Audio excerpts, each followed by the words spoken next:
of things Brendan Rodgers spoke about at the press conference last night, a really interesting press conference actually, I kind of enjoyed going to it. As usual, he spoke about the power of Parkhead. Yes. From your experience, is that a thing? Or do we make more about that? Do we make more of that than is actually the case? I think it's a thing. I think sometimes, how am I going to say this? Sometimes there's a negative in there when the bulk of the crowd settles down and there's that bit in the corner and you get into all the stuff that we don't like to hear. I don't like to hear anyway. And sometimes in European nights the build-up's fantastic and then it goes a bit flat.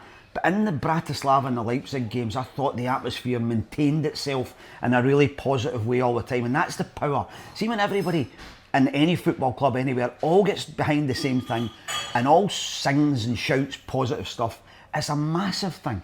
And I hope Celtic fans, especially the ones that go along and want to get involved in political stuff and sectarian stuff, see if they could just see that positivity and that power. That's what Brendan Rodgers is talking about.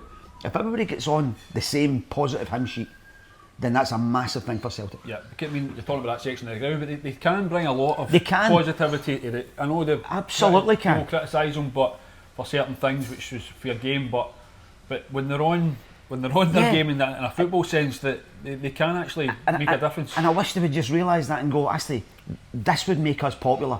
This would make this, an even greater place to go to football if we just stood up, sang Celtic songs.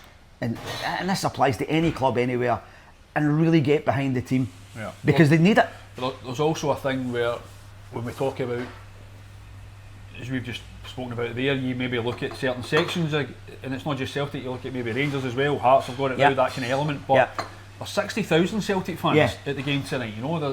It's as they can make a big difference as 60,000, not just as a small corner of the ground. But I think what's happened at certainly domestic Celtic games, you look at it, and the same applies in a lesser extent to Rangers games. They've kind of got a lot of the older fans or the grown-up fans have got a bit fed up with all this, and they kind of go, here we go again with all this stuff. But in European nights, there's a different atmosphere.